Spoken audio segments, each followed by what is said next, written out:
The age-old question on CFA versus MBA or CFA plus MBA. Let's find out in this video. First of all, if this is the first time I'm visiting the channel, please do click subscribe. And if you've found any value so far, you will find any value in this video, give us a thumbs up. All right, let's jump into it. What are the differences between CFA and MBA in finance?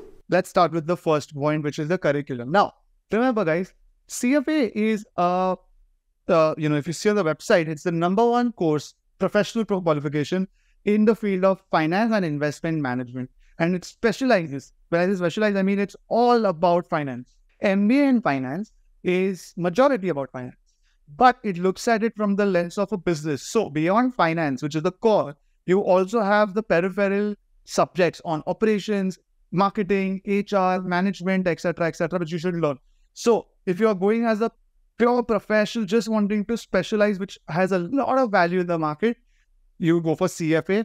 If you want to have a holistic approach and you want to eventually join a family business, or for whatever reason, and most importantly, as I've covered in the other video, if you're getting an opportunity in only the top 20 MBA institutes in India, then go for MBA, because that really gives you a much better, robust knowledge base than the 21st MBA institutes and below.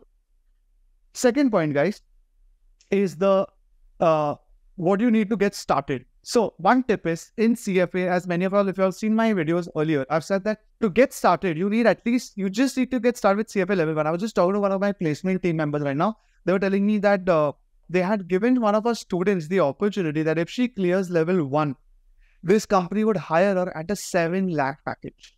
Now, unfortunately, the student didn't clear, so it's a different story. But you get to see what level 1 alone in CFA can do. And then, of course, as you do level 2 and level 3, it keeps rising.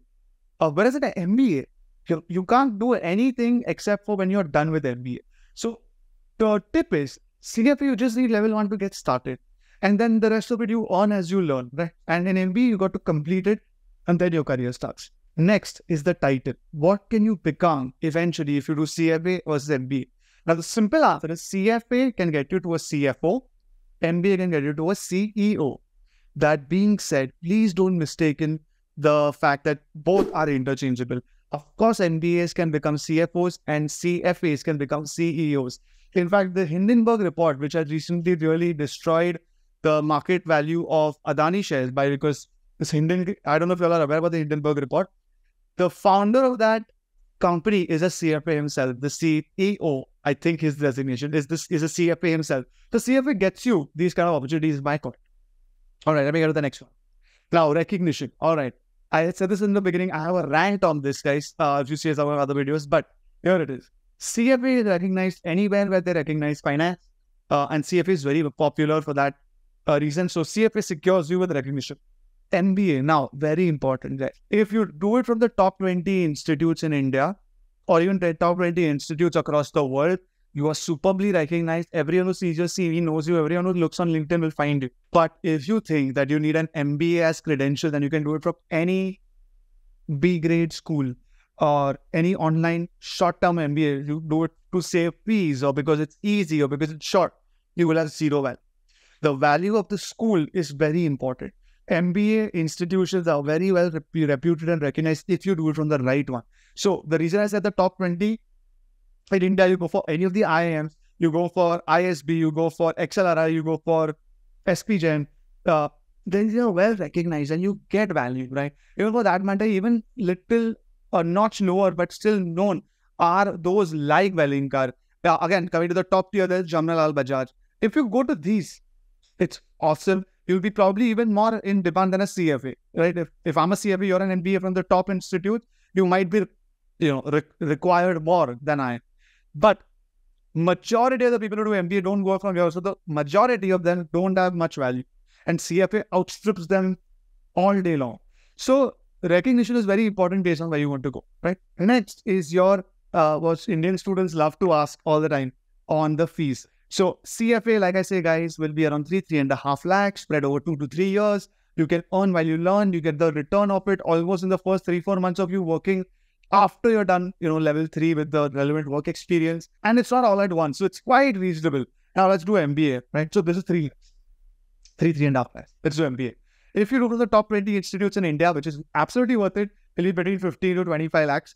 Worth it, right? 2 years you might be locked there, but you'll make superb networks. You'll have great faculties and great placements and a great pedigree for your CV. Worth it. If you go overseas, it'll be 50 lakh to 1 CR depending on where you go. If it's again from the top, it's going to be worth it. You'll recuperate it in the next 3, 4, 5 years working overseas. Then you can come back in India and start.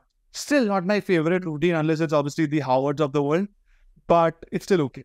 If you do MBA from any of the other institutes, whatever the cost is, 5 lakh, 15 lakh, 20 lakh, 30 lakh, it won't be worth it according to me. So I don't think that if you don't get in the top 20 institutes in India, then CFA has a better return on investment guaranteed.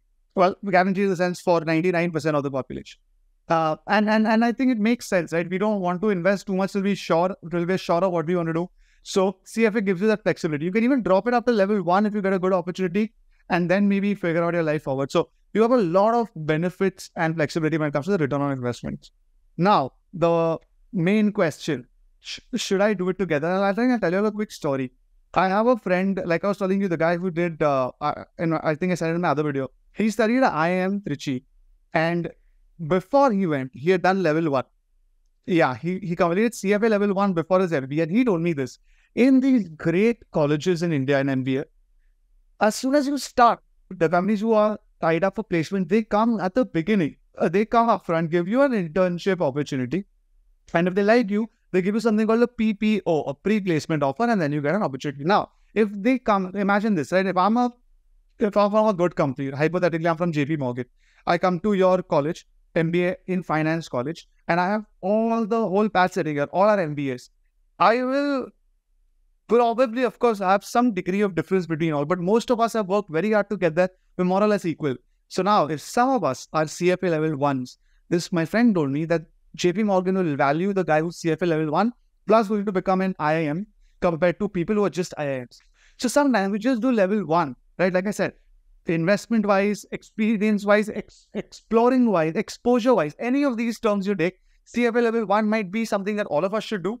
And then if you like it, continue with level 2, level 3 of CFA, or you can go for an MBA because that will give you a double advantage. That the fact that you're doing an MBA with everybody in your batch, plus you're a level 1 CFA. So overall, guys, the recommendation is that if you want to do both together also, it's actually quite, possible.